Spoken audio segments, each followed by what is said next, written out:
Day 11 of the carnivore diet. Steak and eggs. Really? How is anyone supposed to live like this? Started to notice that my brain is working faster. Not as tired. Feel like I'm starting to sleep better. Just really paying attention to what I put inside. Gullet. Oh, there it is. A few cravings here and there. Headache for a few days. Maybe I was dumping something. Feeling strong. Shirts are getting a little looser. This morning I was a little discouraged. I'm just gonna take that discouragement and just like, I'm gonna throw it out.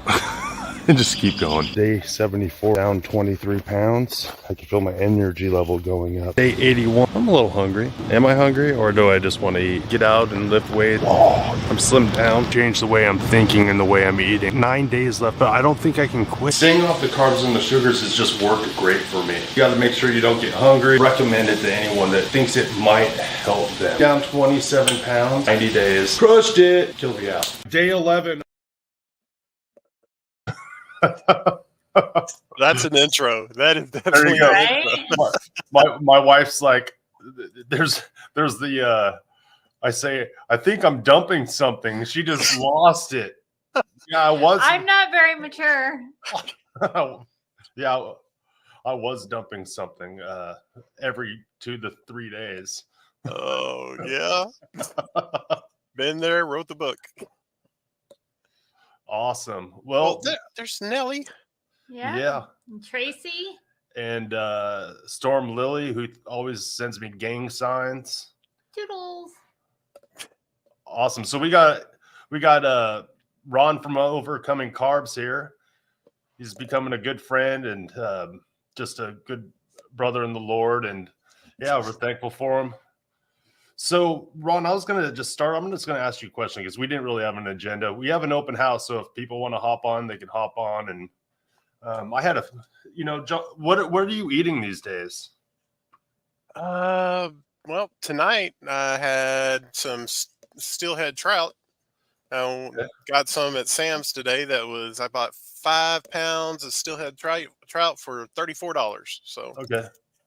Cooked that up in the oven, ate that, and bought some chuck roast that I'm going to cut up into Denver and chuck eye steaks and cook them up for tomorrow. But I've got a lamb split plate in the oven right now roasting, and also a chuck roast in the oven roasting right now. So okay, that's what's been going on. What about you? I ate a New York strip for lunch or dinner. What I ate for lunch? Oh, shrimp and bacon and over easy eggs. Oh, that sounds great. And for breakfast, I was just sitting in the woods. But how was your steak? I smoked out the house, but it was pretty good. But how'd you smoke out the house? Because I had my pan really hot. Oh, I've done that. Yeah. So I've been I cut out all my cream, all dairy, all cream, all that stuff, and lo and behold, I don't have joint pain. Okay. I know it. I'm in one of those situations where I don't want it to be true. I don't want to have to cut out dairy in my life, but for me, I have to cut out dairy because nobody wants to eliminate things.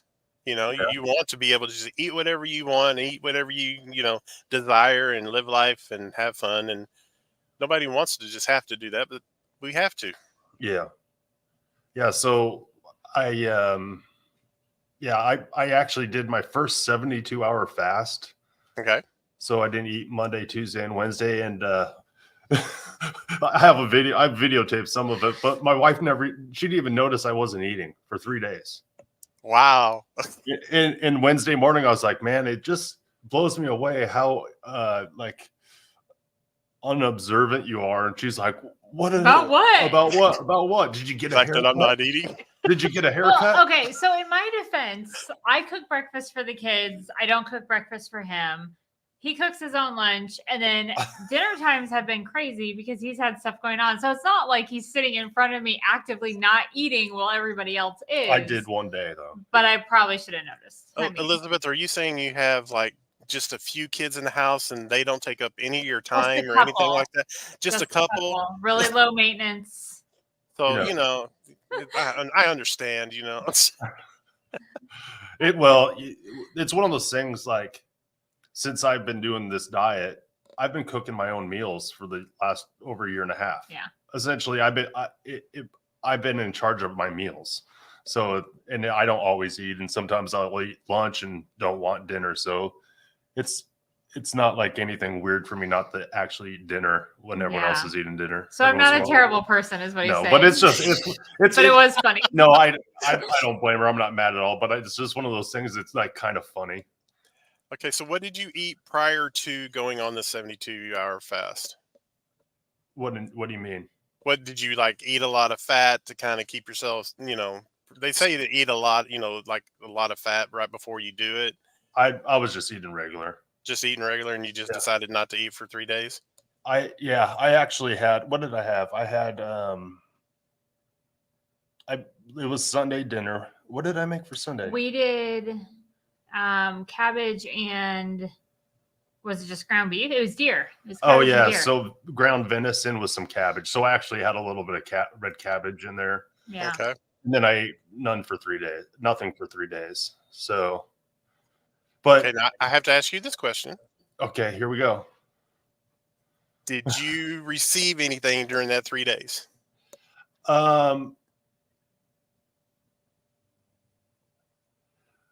Yes. And did anything you want to share or not share? So, well, one, my patience was better. Okay. Just in general. So I was kind of, the spiritual aspect of it was part of it, because I'm going through some stuff at work that's a little bit tough. And so, but it was mostly just it's something that I've been feeling like I need to do that I hadn't done before. I've done like day fasts. Right. But I received, I don't know. I just a lot of patience. And I realized that I don't have to eat as much as I think I do. Right. Because by the third day, I was just flying, because I wasn't drinking coffee either, but I did take like a caffeine pill when I got a headache, just to kind of make sure, because it wasn't that pleasant, but it was like, I gave myself the ability to like to slow down. But then I started I was pumped. I'm like, and I was hungry, but I was like, man, I didn't feel malnourished at all. Like manageable hunger. Yeah. Right. Now, one thing when I did mine is I actually felt a kind of peace. Yeah. And it's like a calm. And it's really weird, I want to say, because it was just like, after the 48 hours, it was like, I can go another day. I was planning on just doing 48, but then I was like, you know what? This isn't as hard as it seems, and I'm just going to go another day. And I just had a whole peace about doing it for that extended day. And it wasn't like I was even anticipating eating. A lot of times when we get in this cycle of the normal diet and everything, it's like, oh man, we got to eat breakfast, lunch, and dinner, and we got to eat them at this time, and we got to have it done at this time. But when you get into that, after that 48 hours, it's just like you just have a peace about everything, and you just have a clarity, and it's just amazing. Oh, there she. Goodbye, Elizabeth. Soon. Yeah, I mean, I also realized that that I like eating. Yeah. It's like one of those things that it's like it's fun, in a way. And I was like, I miss sitting down and just eating something, or like, what am I going to eat? But then the moment I was done, I was like, I made some bone broth. I broke it with some bone broth, which was delicious, by the way.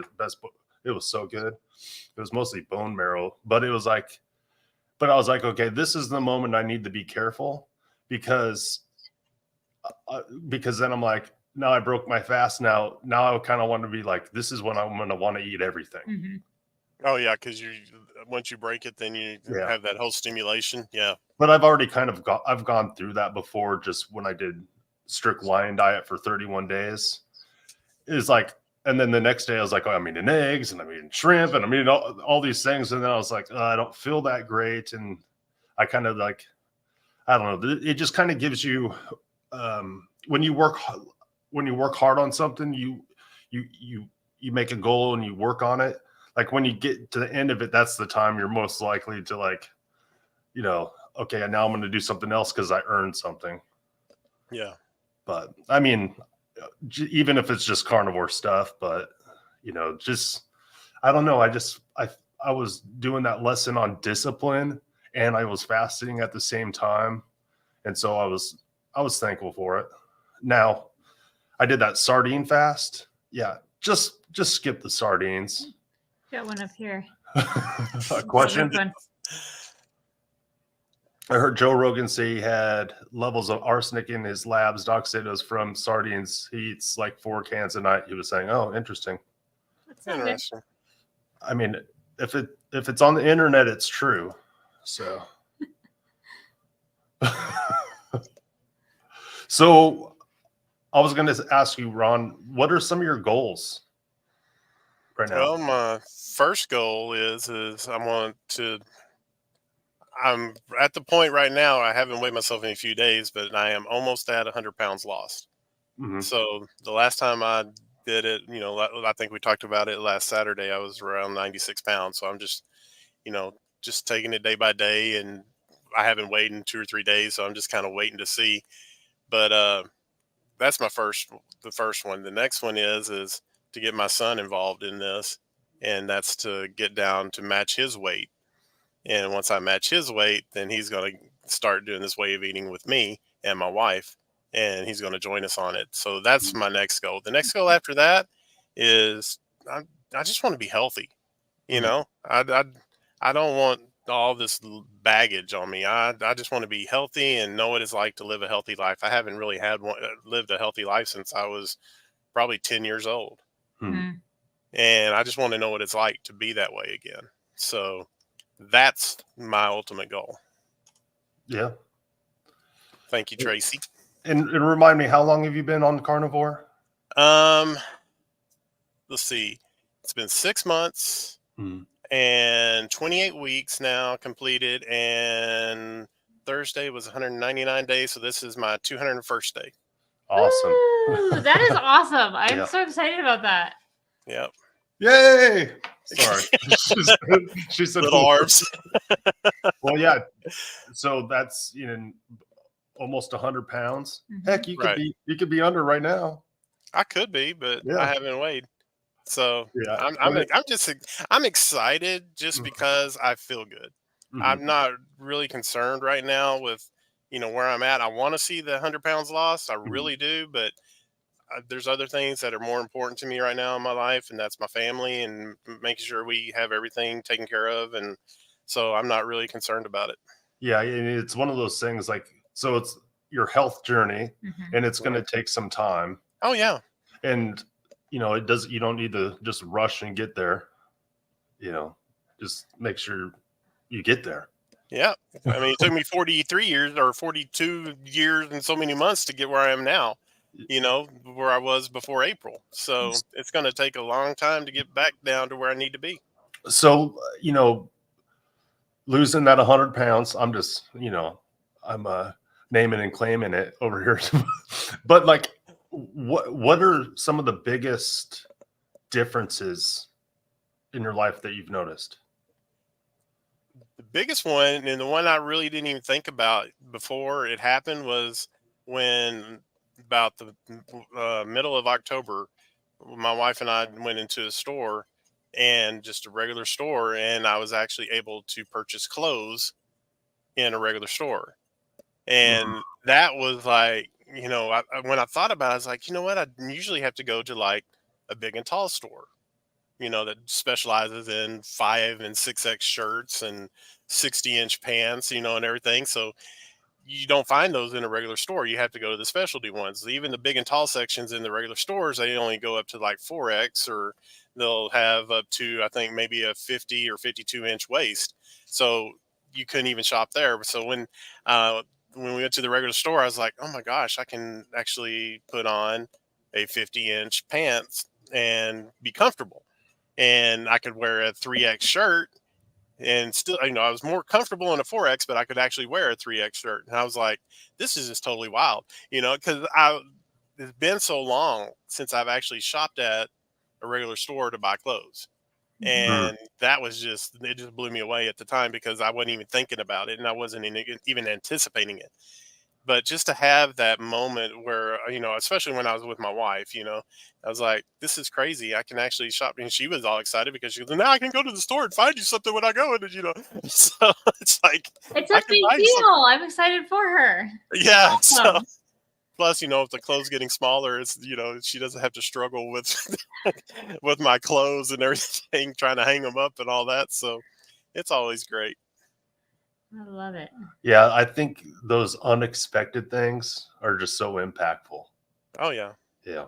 Yep. It was like, for me, it was like when I put my shoes on standing up and I noticed it, I was like, what the heck? I'm going to buy a small car because I can bend over now. Well, I'll tell you something that Thursday night on my way home, I had a flat. So I had to pull over in the shopping center parking lot. I actually was able to do that instead of being on the highway. And I'm out there, I'm trying to change the tire, trying to get it so I can get to Discount Tire to have the flat, fixed. And I'm trying to put my spare on. And, back in April, if I would have had this flat, I probably would have been dying, changing out my tire, trying to get the lug nuts off and trying to get my car jacked up and everything. But I was actually able to just get it done. And, in a matter of like 10, 15 minutes, I was able to jack my car up and change out the tire, put it back down and get to the store and get there before they actually closed. So I was like, my wife even told me, said, well, I wasn't as worried about you as I would have been if it would have happened back in March, because you've lost that much weight and everything. So it was really, I probably would have been dying trying to change his tire. So that's just another thing. It was crazy. That's awesome. That's awesome. Well, I am going to leave. Okay. Nellie and Ricky are throwing rocks at each other in your comments. I saw So that. I'm going to leave y'all to it. Well, good thing I can't read. Stay, behave yourselves over there. Yeah. So, Beth has she has to go watch some like Little House on the Prairie or something with the girls. Oh, or something like that, or We have Dr. a Quinn Medicine Woman. We have or a some, standing Saturday night date. Some kind of weird old show. But weirdo show. she's gonna have a video coming out soon because she's been doing an elimination diet. Okay. So Yay. awesome. Something popped in here. So yeah, all right. so I'll leave y'all to it. All right. See you later. Bye. Bye. Hi. Hello. It's Look, Ellie. it's me. How How are you you? doing? Great. How are you? I'm good. I was just like, resting after the kids are in bed, husband's bed, just like, what do I do with my time? And then I saw your live stream, so I thought I'd come on and hang out. Awesome. Yeah, I'm kind of taking a chance here, with the open house and, anyone get on here because there's weirdos out there, that. Yeah, like me. I'm so weird. Well, he let me in 2 weeks in a row, so don't worry about it. Awesome. Yeah, I've seen you, your comments and stuff like that. Oh, good. I'm glad. Awesome. So, what were you guys talking about? I heard car tire changes. Oh yeah, just things that are, things that we've noticed since we've, started this way of eating and so forth, changes in ourselves and things Oh like my that. gosh. Unexpected changes. Yeah. So, so what's your story in 2 minutes or less? Oh man. Okay. or ever. I was no, quick. Yeah, definitely. So my lowest point of my life, I was 240 pounds. I had really bad debilitating panic attacks, very bad depression where I was on medication, and everything just kind of came to a halt where I had this like really bad, it's called like depersonalization, where you kind of disassociate to protect your brain from trauma during like a college course. And it was really I was just so overwhelmed. And so I dropped out of college. I couldn't keep a job because I just kept having so many, like mental illness with my panic attacks. And so I just gave up on life. I stayed in my house for 5 years and I had boils. I didn't bathe myself, just like wasting away. And then I kind of stumbled upon keto, and in 6 months' time, everything had changed for me. And it was just like absolutely amazing. my periods were not irregular anymore, and I lost like 53 pounds in 6 months, and everything was great. I was able to finally start a family with my husband. We got pregnant, and then my doctor was like, oh, you have to stop keto because you're going to harm your baby. And so I listened to the doctor, and so then all of the addictions came back to the carbs, the coffee, and just like I started having depression again and panic attacks again, and just like feeling miserable with myself. And but I tried my best. You know, I had my daughter healthy, thank God, and then I had my son also healthy, thank God. And then I stumbled into carnivore, and I'm about almost 200 days in, and I've lost like 35 more pounds. Great. And I've lost like over 40 inches off my body. My mental health is fantastic. My physical health is fantastic. And like it's made me feel like a new person, like the person I was always meant to be. Like I'm finally living my life, and I have a big passion for feeding my kids, you know, as close to animal based as possible, you know, whole food as possible. And I just want to spread the message about carnivore. So that's the content I make. Was that 2 minutes? Yeah.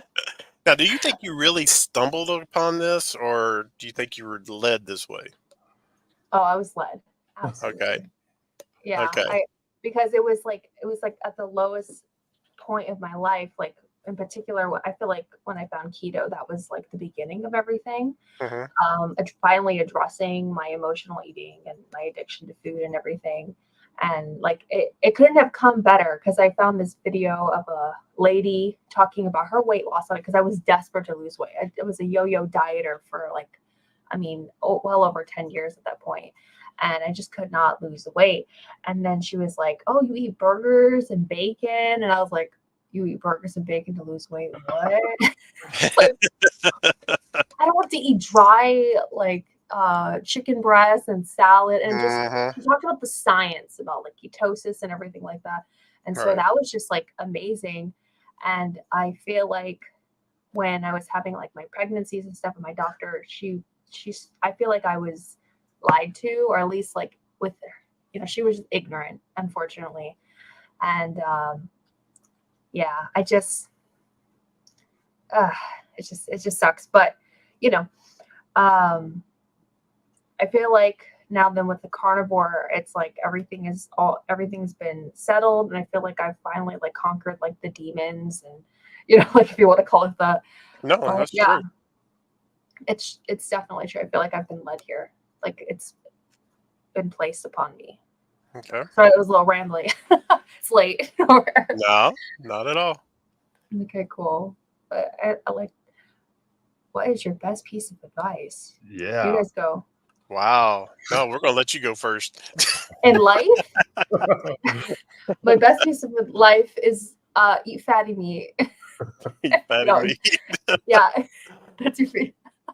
Like I guess in terms of like carnivore, I think you need to know your why. You need to remember. That's what I always say. You have to remember your pain. You have to remember where you've been, because you're going to forget. You're going to forget everything that has happened to you, because you're going to start to feel good. You're not going to have, you know, all that inflammation in your body. You're going to be able to think clearer. And so remember your why, and like really like scar it into your brain. Like I know that sounds like really violent, but it's like you really have to remember, because you know, just like these holidays are coming up, it's like, oh, it's okay, I can eat this or I can eat that, and then you're going to be in like a bad cycle, you know. It's so that's my best advice, just to remember your why. Yeah. Okay. And yeah, I mean that why thing is a big thing. Oh, very big. And you know, I'm coming up on 600 days, and That's amazing. I keep reinventing. My why keeps changing, and it's actually like it was like very hard at first, and then I hit a stride, and then I started like struggling because I wasn't seeing changes in my life all the time. And then you start, like you're saying, I forgot how sick I was before. You start forgetting where you came from, and I just keep having to reset, you know, and not necessarily like going out and cheating and whatever, but it's just my mind. I feel like my mind gets lazy and weak, and I sometimes I forget, you know, the strength that it gave me, and it's like, oh yeah, it's like I forgot that I'm better, you know, and how far I came. It's weird. It's a weird journey, but you got a best piece of advice, Ron? Well, I think in top of the why is the how. Remember the how. How did I get here? What was it that caused me to get here? I mean, I got here because I relied so much upon the food, and I relied so much upon my trying to deal with my emotions through the food, or trying to deal with situations through the food, that I lost track of who I was. So knowing where my, you know, how I got here gives me my why. Now, why do I do this? Because I want to have more time with my family. I want to have more time with my sons. I want to have more time to do things that I want to do. I want to be able to feel healthy again, just like I was saying before, is one of my goals. But a lot of times we forget the how.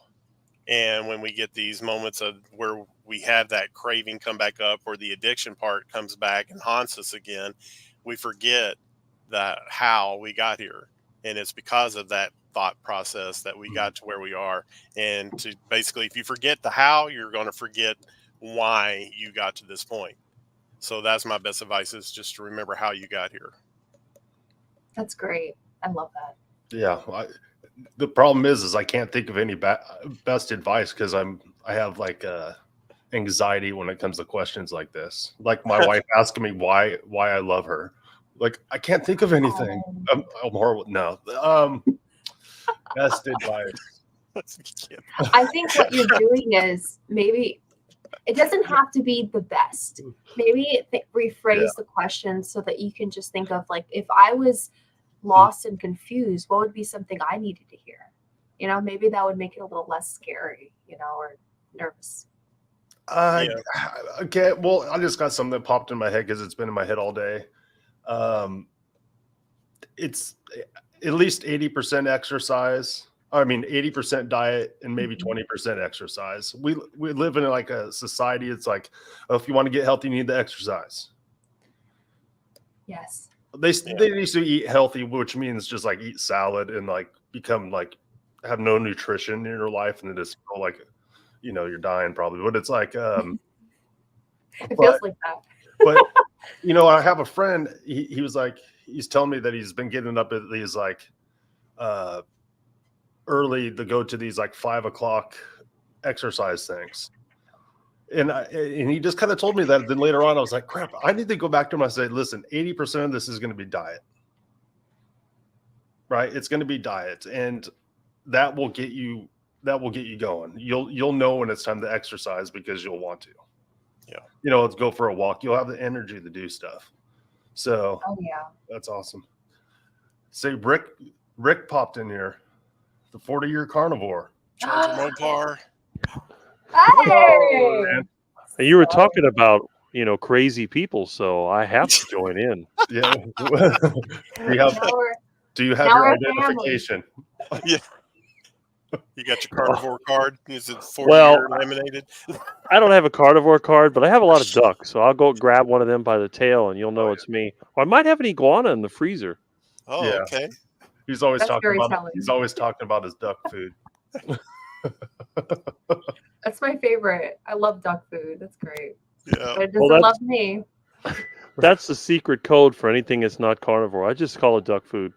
You know, everyone's always trying to tempt me with the duck food. And hey, I ate a banana yesterday and I regret it. It tasted so bad, and then it made me feel lightheaded. So I can't eat that stuff. It's just Should not have fed it to your ducks. Oh, I gave them the rest of them. I mean, I got tons of bananas. I got bananas all over the place. I give them to my friends, and there was some left over, and my friend dared me to eat a banana, so I ate a banana. And I didn't like the taste of it, and then I felt terrible. So it's like, oh, really? I guess I can't eat a banana. I've watched videos with people with bananas, like, you know, they'll eat a banana and then check their like blood sugars compared to like a Snickers bar, and like the banana will raise their sugars even more than a Snickers will. Yeah. I went on a diet where I ate like nuts and bananas for like 6 months straight. You know, like almost every meal except for dinner. And yeah, I wonder why I got diabetes. I mean, I lost some weight, but I don't think it was good for me metabolically. Yeah. Where did you get that from? That I've never heard of that. Sorry for my I just made it up. Oh. because that kind of stuff's healthy. I was eating fruit and nuts was like, I made up a diet where I ate fruit and nuts only for like if I want to eat anything before dinner, just fruit or nuts. And I did lose some weight, but eventually I felt like I was dying. So, Oh. well, that's probably a little extreme, but I was like, I need real food. And then, Yeah. 6 months. Wow, you have really good like willpower. well, it was also stupid. So it's not always good to have a lot of willpower. But you don't know what you don't know. It's true. Right. I thought eating only meat might have been stupid too, but it's worked out for me so far. Yeah. It's true. Hey, the carnivore diet failed me. I wanted to get a heart attack, and I couldn't get one. I'm still trying to get a heart attack. Oh, really? And I've been at it for 40 years, and I still feel good. So it was a failure. Yeah. Wah, wah. Well, Yeah, well, you need a soundboard. We can do it. We can be the soundboard. so, Rick, what's your best piece of advice, carnivore related? After Carnivore 40 related, years. have fun with it. Don't be so serious, Oh yeah. Oh, come People on. they beat themselves up for no reason. They say, "Oh, I'm so restricted. I can't eat what I want to eat, and the duck food's just tempting me." I go by the donut shop, and I'm thinking I'm a cop. I got to have donuts, or maybe go by the Pizza Hut, and you want to putt to the Pizza Hut, and who knows? Maybe you want to go to McDiarrhea. I don't know, but there's just nothing out there that tastes good. I mean, I can't imagine. It's like the Chick-fil-A. I call it the chem fillet. This stuff's disgusting. I mean, you drive by any of them fast food places, it smells like paint drying because of all the seed oils they're cooking. I mean, come on. Learn how to make some heart attack chicken. Just get some chicken cheap at the store, get some lard, hook it, heat it up on the stove, dump it in there, and just cook by smell. And you'll hear that sizzling, and it smells good. And boy, when you take it out and it's got that nice crunch to it, once you've had heart attack chicken, you don't want any of that fast food crap. Now, who cares about the Colonel's 11 secret herbs and recipes? They know secret about good chicken. You just pop it in the lard, fry it up, and gobble it up. That's it. Thanks, Rick. You're worth every dollar I paid you to hop on here. Man. That was marketing at its best. Right there, yeah. He's been practicing this, man. It's like an anti-fast food program that I love. Yeah, I stopped eating fast food well over like 16 years ago. Like just not that long. Like 10 years ago. Let's say that like 10 years ago I've stopped, and I'm so glad I did. It's horrible.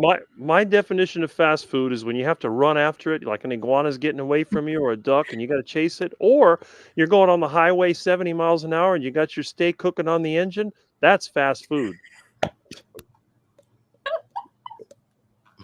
Yeah, that's good. Yeah, I think I ate some McDonald's patties once on this diet, maybe 6-8 months ago, and I was like, ugh, it just tastes like pepper. This is weird. I was like, ugh, yeah. So I have not been back. Yeah. That's good. Yeah. Yeah, that and the fast food is so expensive now. You got to be rich to afford that stuff anyway. I mean, I tell people, hey, why are you going to go to the fast food place? You can just head to the Presidente supermarket or the Winn-Dixie or whatever, go to the markdown section, get some meat, and all you got to do is heat it up. It's easy, Carry a grill in your truck like I do, or just throw it on the engine. Sooner or later, it'll be ready to go. You don't need all that. And all those sauces, I mean, come on. Everything that's fast food always comes with some stupid sauce. Oh, I got the sauce here. I got the sauce there. It's nothing but vegetable oils. I mean, I've had mayonnaise that went bad and oil separated out. I took the oil out, I filtered it, poured it in my truck, drove with that, dumped the rest of it out for the ducks. Even they wouldn't eat that nasty stuff. So, hey, you got to have fun with it. If you're not having fun with this diet, you're going to lose. Because I see too many people, they spend their days eating duck food all day. I said, you might as well be a cow because all you do is graze. They got them stupid goldfish crackers, and then they had this stuff called Swedish fish. And I thought, oh, man, fish. I love fish. It's some kind of stupid candy. Like, what is that? And come on. They eat this stuff. I mean, it's like them cheese puffs. Man, when I was a kid, they had the Frito Bandito. Remember? I'm the Frito Bandito. The commercial was fun, but man, them things were nasty. You're chewing on that thing, and then they had the stupid Cheetos that make your hands they turn orange. It's like, what is that? If I want my hands to turn orange, I'll have a carrot or I'll eat some oranges. But my goodness. And then they just love this stuff. And then you got to wash it down with a soda. I mean, come on.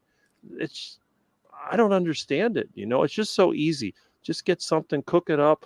Hey, if you want to eat raw, you can eat raw liver like I used to. I used to gross everybody out with that, and I enjoyed it.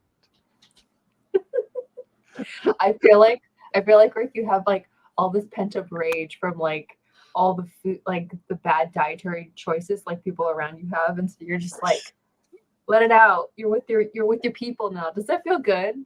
Does that feel good? Like finding it does. What feels good is that for many years I've eaten this way, and I've been criticized by everybody, especially my parents. My dad was very much into health food. He liked his wheat germ and whole grains, and he believed that bread was the staff of life, and then oatmeal and all this other nasty stuff. And all I did was dump the stuff out the window to the neighborhood ducks, trying to hide it. I learned how to make oatmeal easy to get rid of. You let it harden a bit, and then you make a ball out of it, and you toss it out the window. And we had them jealousy windows. So, if the screen is out, you can kind of get it, or the sliding door was open, you pitch it. And when your parents come to see if you've eaten your oatmeal, it's all gone. And they look outside, they don't see it poured on the ground, but they don't realize that it's thrown across the yard, and there's 2 or 3 ducks pecking away at it. And, it was very frustrating as a kid. And thank God I was able to get my way when I broke my arm falling through the roof, and then I had to cook for myself, and my parents were just so frustrated. And my dad said, well, he's a teenager, how much damage can he do? He only wants to eat meat. Hey, that's fine. I ate all meat. And the thing was, not only did I feel better, but I got taller. I must have grown a foot in high school. I went from being the shortest kid to the tallest. My attitude totally changed. My grades went from C average to A average. And I never studied. It just seemed like everything turned around. And, I got to that point, I was never going to go to college. I got a scholarship. I had to go to college. So it just turned out, everything worked out. And people still criticize me. They were eating their snack wells, cookies. You had the cookie man or whatever, the cookie lady commercials. Oh, it's fat free. And I can't believe it's not butter. They got that guy with the long hair, that nasty thing. I said, I can't believe you eat that crap. I'll just eat all the butter I want. I used to eat it right off the stick in the kitchen. My mom would freak out. We went to a restaurant. They give you those little butters, in the paper, and then you have to spread it on the bread. I said, Mom, why waste your time? Just eat the butter, and this kid's nuts. And as my parents got older, and especially I've been thinking about it lately, I tried to get them to eat like I did because they just got weak and suffered and all that. And I said, Dad, wouldn't it be better just to get a heart attack and get it over with? Eat a big juicy steak. Don't be weak and struggling. Eat that steak. Get some muscle, and then one day it just, you'll just drop dead from a heart attack instead of having to linger around. It's like I told my mom, you don't want to be in the nursing home. Go and have that steak. But Mom didn't like meat. She did not like steak. And if I made her a burger, I had to make it really tiny with the bread and the vegetables. Of course, I started playing games. I started making heart attack buns, which are not bread. They're actually pork rinds and eggs. And I got her to eat it for a while until she figured out what it was. And she got mad at me. Everything is always meat. It's always eggs. You don't want to eat anything healthy. I said, no, Mom, I don't want to eat anything healthy. I want to get as strong and healthy as I can for now, have a heart attack, and then no one's going to have to put me in the nursing home because one day I'm going to go outside, run after a duck. I'm going to have a terrible chest pain and fall down, and that's it. It's all over. I'm not going to be suffering for years and years, getting medications and going back and forth to the doctor. And then everybody else I know is always complaining about, oh, I gained so much weight. I can't lose weight. They see me over there eating a big juicy steak or a dozen eggs cooked in lard, or one of my heart attack chicken. I eat like 5 pounds of heart attack chicken for lunch. You ought to see my heart attack burger. 4 half-pound patties with sometimes bacon. Bacon's a little expensive and I don't really like it, but I'll load it up with cheese. I mean, I'm going to put 8 slices of cheddar cheese in that burger. And I will put an onion for you vegan guys, but I always have to fry it in tallow just to make it palatable.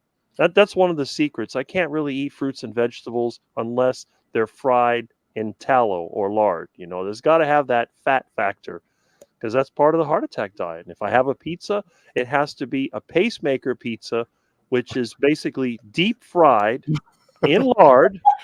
And you don't use flour, you don't use anything healthy, you use white meat chicken. And that's the one time out of the year when you can take Dad's old Vitamix that he tortured me with that nasty juice, and you just mix that up with some eggs, and then you flatten it out, and you get a big pan, you fill it with lard, put it on the fire, get it nice and hot, and get that. You don't put it in the oven, you fry that crust. Then you load it up with ground meat, cheese, sardines, whatever you want to put in your pizza, and make it nice and thick with plenty of meat.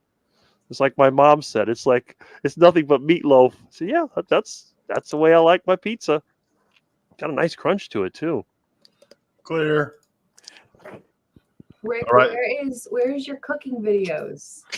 We need The reason I haven't done it yet, I've been having trouble with my stupid truck, and money's been tight, so I've been trying to get that thing done. In fact, I got my injectors. I got a collection of them, trying to get that stupid truck to run. So I've been trying to clean them and test them, and got my homemade rig. But then I was trying to get my van running, and stupid thing caught on fire because it's got a Power Stroke diesel, and there was a possum living in the van. I did a video on that. Okay. The possum lived inside the van, but evidently he had a nest on the engine. And if you've ever worked on one of these Power Stroke diesels, they don't have a valley pan like a traditional engine. They have this deep area, and something nested in there. It pulled in pieces of plastic and leaves and everything, and it caused the fuel line to rust. And the van sat for like 10 years. So when I got it running, batteries are no good. My friend gave me some junk batteries that he got from the junk guy, and they were good. I put them in there, 3 cranks, it started right up, and I was so happy. But then the problem was, I said, well, let me go in the house. I'm going to do a couple things. I walk outside, the van's missing, it's running funny, and smoke is pouring from under the front. I open the hood, and there's fire inside. So I grabbed the fire extinguisher and put it out, and then it's like, oh, what am I going to do? I got a big mess. I got that white powder all over everything, and when I started exploring it, I realized, man, this thing is full of garbage. And then when I cleaned it out with the hose, I said, oh, the fuel lines are rusted. So it's just another thing I have to fix, just one of many. In fact, I had a frustrating experience this morning. I was trying to get my fish tape. I was doing an electrical job, and the stupid thing got all wrapped up. I had to take it apart. As soon as I took it apart, it uncoiled like a spring, and it went all over the house. I mean, it was terrible. I had to end up stretching the thing out and kind of weaving it, and but that's the story of my life. There's always problems to deal with. When things settle down, I will make some more cooking videos. I've done the heart attack chicken. I did a little bit of the heart attack burger, but I haven't done any of the baking, and I'll do the pizza one of these days. I did a quick video of my barbecue, how I cook on the ground. I dig a hole in the ground, and I used a grill that I took out. I think it was off a window. I made a barbecue grill out of one of those window guards. So I'm not one of the fancy guys. I'm sort of like the bottom of the barrel carnivore guy. Scrappy. Yeah. It's called thrifty. Awesome. Yeah, make sure that every one of these people on here have YouTube channels. So make sure you guys send them out some subscribes today. So thank you. That's so nice. I kind of came up with some questions in advance, and I was like, which one is the one that's the weirdest? Okay, here. So the other day I was driving down the street, and I was behind a truck for the local food bank. And I was thinking, okay, so we live in this world where there's people that are actually hungry. Well, there's a lot of obese people that have like overeat. There's a lot of people that don't have any food, but we have like these food banks, and obviously the food that they give out is probably not all carnivore. No. Right. Obviously. And I don't know, I was thinking, how do I wrap my mind around what do I think about feeding the poor, people that don't have food, you know, should we like, oh, you know, you need to have nutrition, have the meat and stuff, or like you just give them whatever they can get so their stomachs are full and they're not hungry? I'll take a stab at that. Okay. So the way I think of it is like the first thing that popped into my mind was children. So if you were to think about a child, Yeah. what would you do? And you feed them. You know, you would try to give them. You want to make sure that they're safe.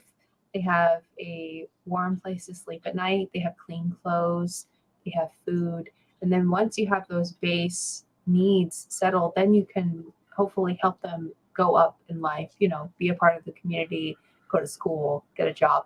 If you don't have those bases covered, then yeah, you're going to be struggling because it's survival at that point. So does it make me sad that there are people, well, of course it makes me incredibly sad that people are hungry, but does it make me sad that there are those who don't get the proper nutrition that you need?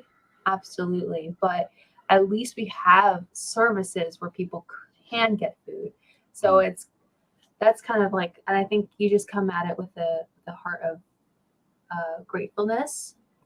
You know, it's like, I don't think any of us look down at people who don't eat this way, you know.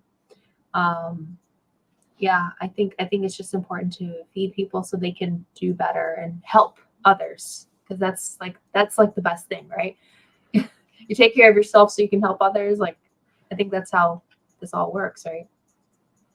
Yeah. As soon as you said children, I'm like, yeah, children. Yeah. I can't help it. You know, I have 2 young kids, so they're like always on my mind. I know you have a lot of kids too, but Yeah, I don't even think about kids anymore. I don't think you could escape it even if you tried. Oh, yeah. I'm surprised they haven't came out to the garage. But Ron, what came to your mind? A thing I thought about was those old infomercials they used to have, and feeding the people in the other countries, and they would bring out the 50-pound bags of rice and beans and the things, you know, because they could feed multiple people and cheaply. And they're like, you know, the thing they pull is like for, you know, 90 cents a day or something like that. You can feed this many people, but we're just buying rice and beans, you know. Why not $4 a day or something, you know, instead, or not feed them just rice and beans, feed them something that has some substantial nourishment to it, not something just to fill their bellies. I think that's what I think about when you were mentioning that, and that's what came to my mind. Rick? Well, In 2 minutes or less?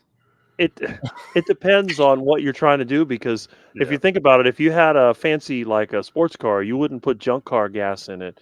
You wouldn't try to put diesel in a sports car. But if you had some old rusted out Toyota Corolla that barely ran, you could probably put some old gas in there and drive around with it. You're not going to go very fast. You're not going to have much fun. Why would you feed somebody a bunch of duck food unless you want them to waddle around and quack?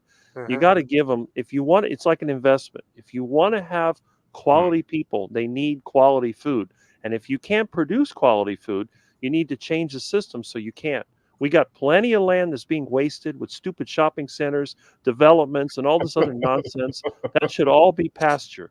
You know, we got a lot of worthless, it's just the money supply is the worst part, because they waste money by the ton. They're constantly demolishing and rebuilding and demolishing and rebuilding. All that energy could be put into food production. And if you have a meat-based society, you're not going to have as much waste. You're going to have the landfills start to go down instead of go up. And you're going to have healthier people. You'll have less medical problems. It's a win-win every way. The problem is most people don't believe it.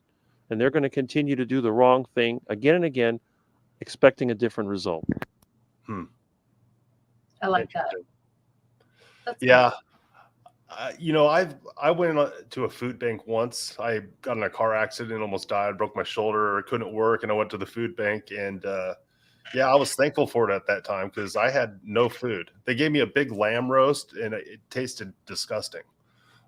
But I love lamb now. I just didn't know how to cook it back then. But I was thankful for it. But yeah, I just think like, you know, it probably the nutrition that they're giving people is like what they can get, all like what they can get. And but I don't know. I just wish that people could eat food, but then eat good, nutritious food. Yeah, to bring it back, like when I was in college, there was, money was tight. And so there was a program at college where you could go and they'll give you food and hygiene products and stuff like that. And I remember, and I didn't know anything about ketogenic eating or anything like that. And so it was like the biggest blessing, like a weight off your shoulders, like, oh, I'm going to eat, And so I don't know. I just wanted to throw that out there because I've been there where it's like money is tight. There's not much in the pantry. And then you are given this food. It's just like, it feels good, man. I wish it was more nutritious, obviously, but Right. Yeah, that's just a memory I had. Yeah, that's the problem is that, it's very rare that one of these food giveaways will give you any meat. I think once I got a pork loin, or I think another time I did get some fish, but most of the time it's a bunch of processed canned crap and it's basically duck food. I guess the only way you could do it is if you don't have any money, you could start raising your own squab. That would be the easiest way. Just take some of that duck food and raise your own squab. I mean, otherwise known as pigeons. Otherwise known as baby pigeons. You get them before they start to fly.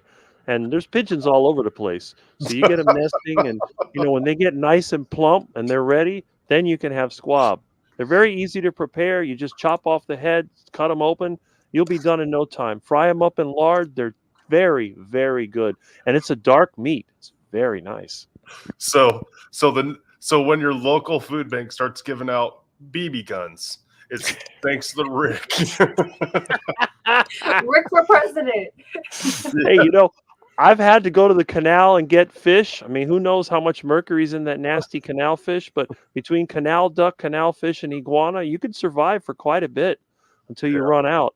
By that time, you got the pigeons. I mean, there's always something you can eat. Hey, if you get really desperate, you're going to have to start going to the animal shelter and eat some of those pets because they're just throwing them away. They're poisoning them and throwing them in the dumpster anyway. And this is my vegan friends get mad at me. Oh, would you eat a dog? I said, well, if I was starving, what choice would I have?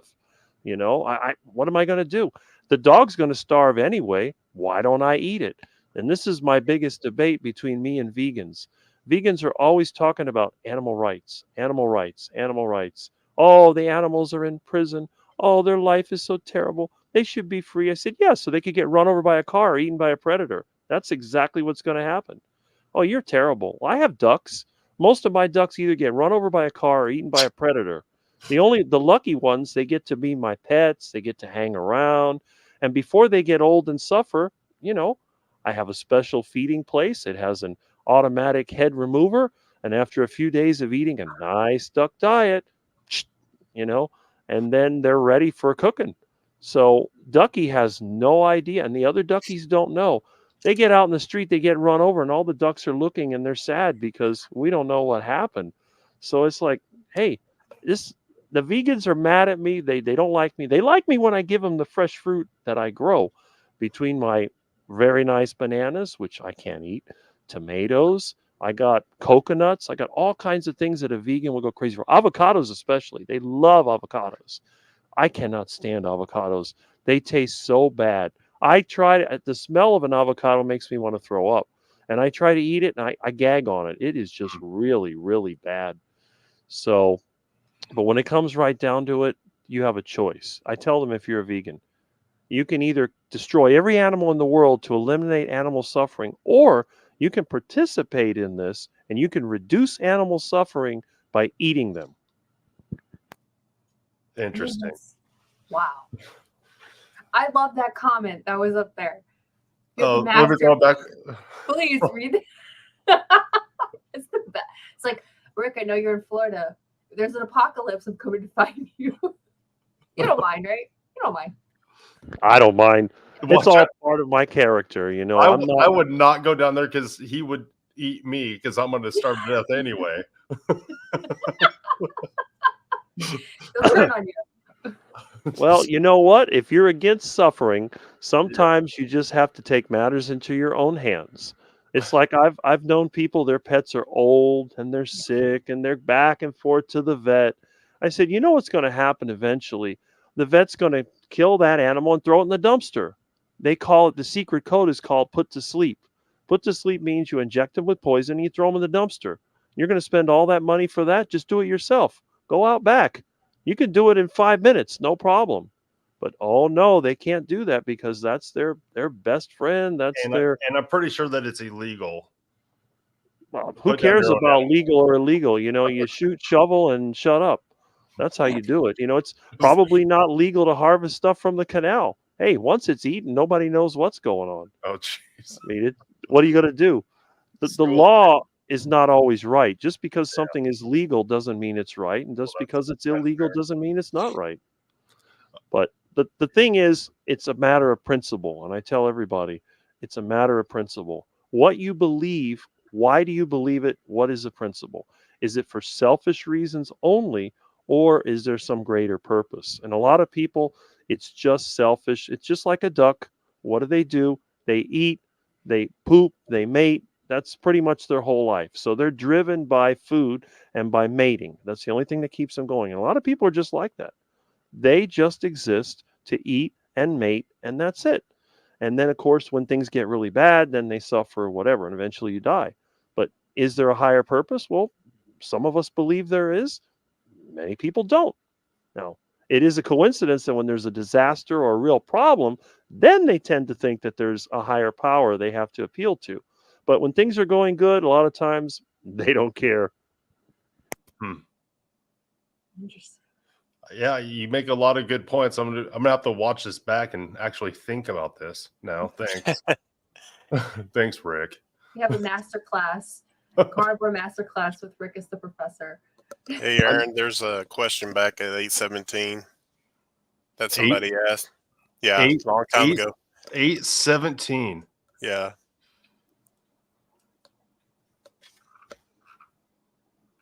You mean 9:17?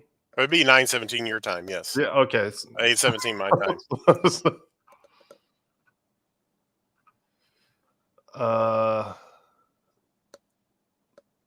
Who was it? Pat Ramirez. It's right after Tracy. Oh. Yeah, there you go. Nope. Easy question. No, for her. Nope. Sorry. I do. All I drink is water. I don't drink. I use Element. Sometimes I'll use Keto Chow. I don't have diet sodas though. Yeah, I cut out diet sodas in May, and something I just recently found out too is that caffeine is really bad, especially if you have a problem with addiction, because not only can caffeine you can be addicted to caffeine, but it also affects your adrenaline, and adrenaline will charge up your the whole process of adrenaline and everything. Basically amps up your nucleogenesis. I can't even say the word now. Gluconeogenesis. Gluconeogenesis, yes. That it will actually release more into your bloodstream from the adrenaline. And basically, you're amping up your insulin at the same time because you're releasing the glucose from the caffeine. And a lot of people, and it also affects your dopamine and your serotonin and all these things that are going on inside your body. So if you're drinking anything like a diet soda, or you're drinking coffee, or you're drinking tea or anything like that, you're going to be affecting your cravings. And people don't, they don't associate the caffeine with actually affecting those things. And if you're having issues with cravings and you're having issues with basically your blood sugar or anything like that, you might want to think about going decaffeinated on you. Keep your coffee, keep your tea, but go decaffeinated on it and see if that doesn't affect you any better than in your cravings. Thanks, Ron, taking away everything I love. Well, hey. I keep giving up coffee just so I can start back drinking it. You can do decaffeinated. Huh? You can do decaffeinated if I you know, love the but taste. I'm a junkie. Nah. That's the problem. You're right. I get addicted to stuff. Yeah, It's like I for only- I have me, great self-control except for these things, it seems like. I Coffee. only drink one thing, Water. water. Ice water. I chew on ice and drink water. That's it. I live in a hot place where it's never cold, so that's my chance to get something cold.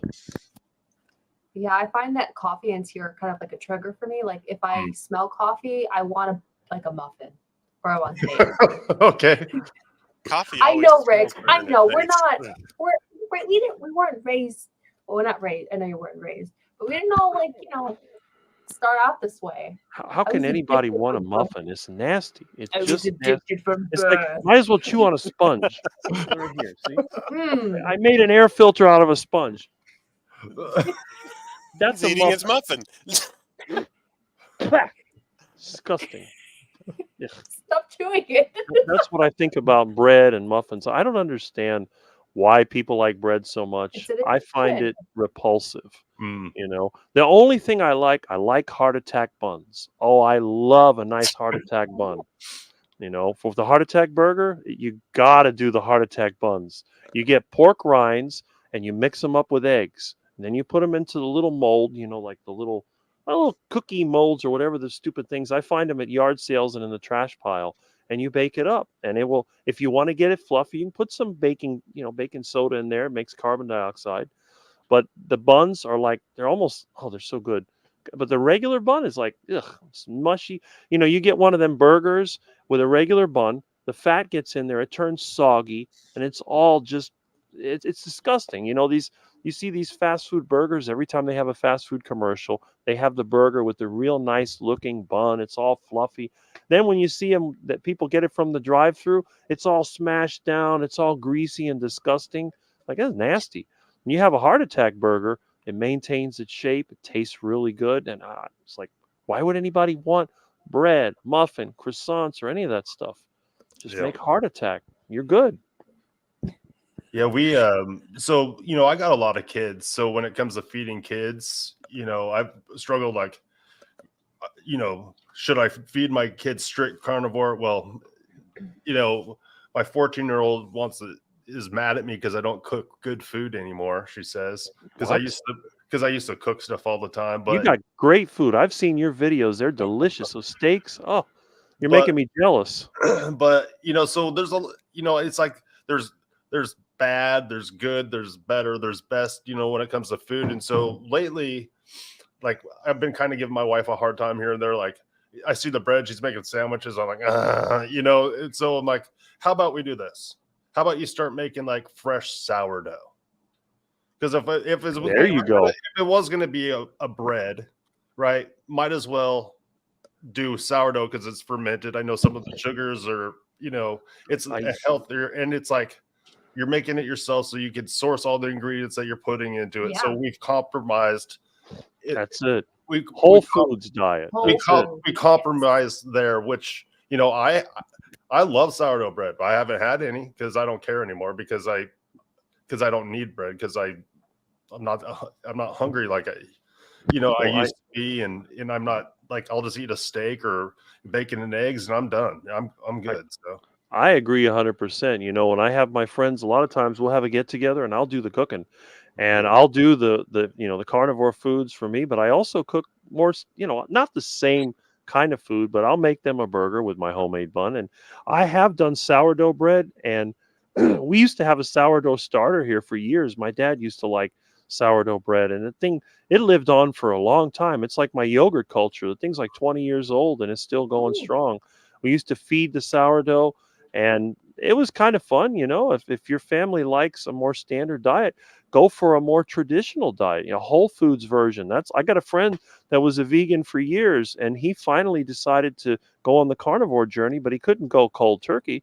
So I made him sort of a stew, with ground meat and broccoli and onions and, a few vegetables. And he's doing fantastic. Now he likes the meat more. Now he says, oh, I want to have more steaks.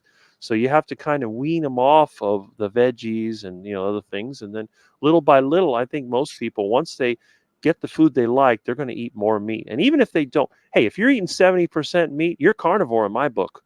As long as you're not eating duck food. Duck food is processed food. And I always, my version of, I guess you call it an omnivore diet, which I don't eat. But if I was going to design one, and let's say that I had kids. Now, I don't have any because nobody wants to mate with me and I don't want to mate anyway. But basically, if I had kids, I would not start them on the carnivore diet. I would start them on a diet that was similar to what other people would eat. And sourdough bread could be part of it. I don't have a problem with that. You could use sprouted grains.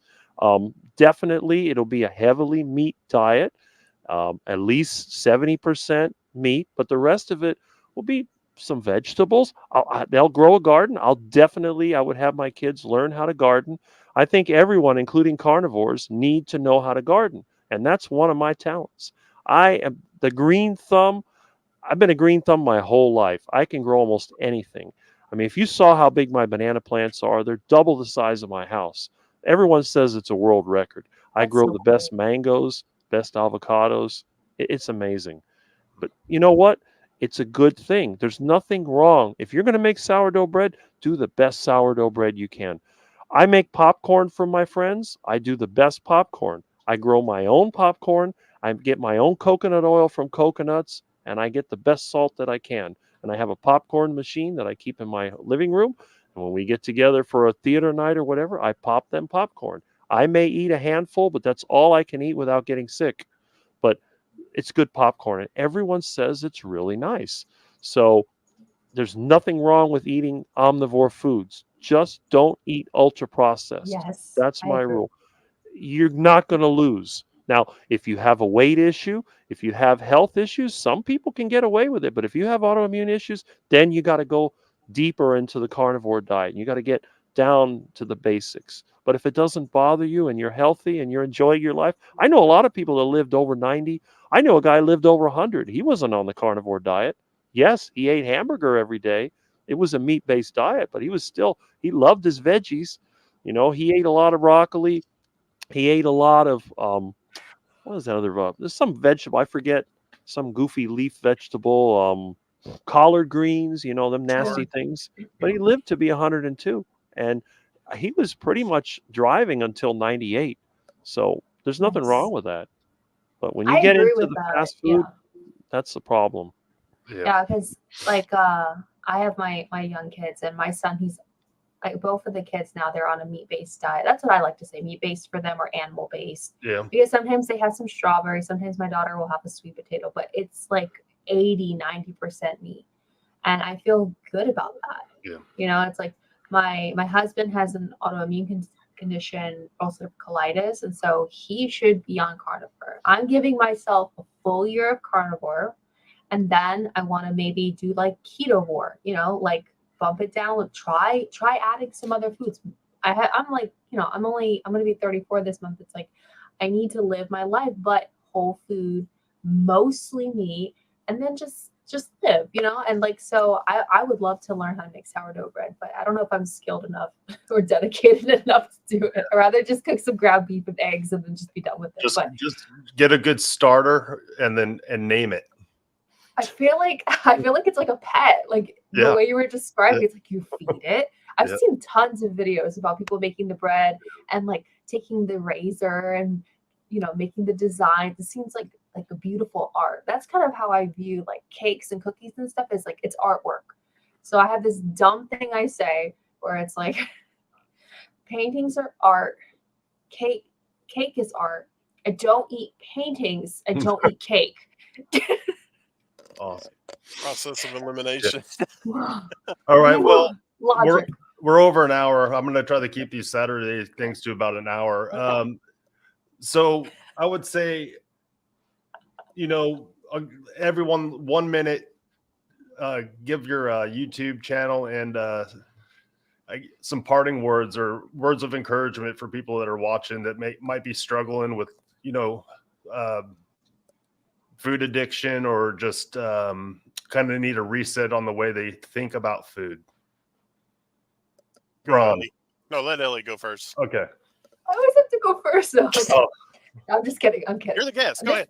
This is so fun. No, honestly. So my channel is Nourishment Redacted. I had a dream that there was a medical journal or book that had all the information about meat-based eating, and then all of a sudden it started being redacted, like the information was being taken away from us. So I used my channel to show my health journey, how I'm taking care of my kids, and how my life has improved with carnivore. And I just say, give it a try, And if you need some inspiration, you can come onto my channel. I have 2 live streams that I do. I have Lioness Lifestyle Live, which is focused on women, because I feel like there's you need that little space, for us gals, for meat-based eating. So low carb to lion diet, everybody in there we're all friends. We have a special lady come on every Tuesday, and we talk it out with them. And then I have another one that I just started. It's called Mother Knows Best. And I invite meat-based moms to come on, and they talk about how they're raising their kids. And it's like a nice place for you to, if you want to raise your kids in a, more nutritious diet, you can come watch that too. And I'm silly and goofy, and I'm here to be your friend. So that's it. Awesome. I need to have my wife get a hold of you, and maybe she can hang out. Yes. How do I contact her? Do I email you? You can. I can tell her. Okay, you tell her if she's interested. You tell her. Yeah. I'm okay. Yeah, I'm always trying to get her involved in stuff. She's been on an elimination diet lately, so she's been crushing it. Are you ready, Ron? Yeah, I'm ready. My channel is Overcoming Carbs. The same name on Facebook and Instagram. Started the channel 3 months into my this way of eating, and basically named it that because I was able to overcome my carb addiction, sugar addiction through this way of eating. So that is why I named it that. That's what my channel's all about. It's also about my wife's journey as well. And the reason why I started this whole way of eating was because of her. And she deals with autoimmune issues, both with celiac disease and not having a thyroid. So we have that struggle going on with both of us, and we talk about it on there. She comes on every once in a while, and I'm going to have an update of her here in the next couple of days because she's got some exciting news and so forth. So I can't wait to share that. Also, my best thing to say right now is if you feel like you have any kind of issue with any kind of sugar or carbs or whatever, go on to this way of eating, and it will be revealed to you if you do or you do not, because you start this and you eliminate everything, you start going into this and things will be shown to you that you never knew. I never knew that I was addicted to carbs until I started this. I just thought, I just didn't know how to stop eating. No, it was doing this way of eating. I was able to basically see that part of my life. So if you're struggling with any kind of addiction, this is the best way to reveal that to you and also to overcome that. Rick. He's the Duck King. Yeah. If you want to talk, if you want to see a total quack who's been a carnivore longer than a lot of people have been alive, that's what I'm for. You're not going to get any really good information from my channel. You may get entertained, but the name is Charger Mopar, which is after my favorite cars. I haven't had much on the cars lately, but it'll come eventually. But you can also look up 40-year carnivore, and you'll see that I've done a lot of interviews, and I participated in a lot of live streams, so you can get an idea of what what you're dealing with. And the good thing about my channel is that since it's a small channel, it's been around 15 years, I respond to every single comment. And I don't think I'm ever going to get to the point where I have 200,000 subscribers and I can't respond. I'll probably make 3,000 or 4,000, and after that, people are going to be like, "Man, this guy's whacked out. I'm not going to join his channel. He's crazy." So is that what's going to happen to me if I go on the carnivore diet? Well, hey, you could be 55 years old, relatively healthy, and not have a history of problems. I mean, the worst problem I had is when I took care of my mom and I only got 4 or 5 hours of sleep a day for a few years, but somehow I survived. And, the diet, hey, it's just part of my life. I'm not trying to battle any addictions. In fact, the only thing I'm addicted to is beef. I have to have beef every day or I don't feel good. So that's really about it. I never smoked. I've never been drunk, and I don't even use profanity. So I'm probably, I should be a monk or something. So who knows?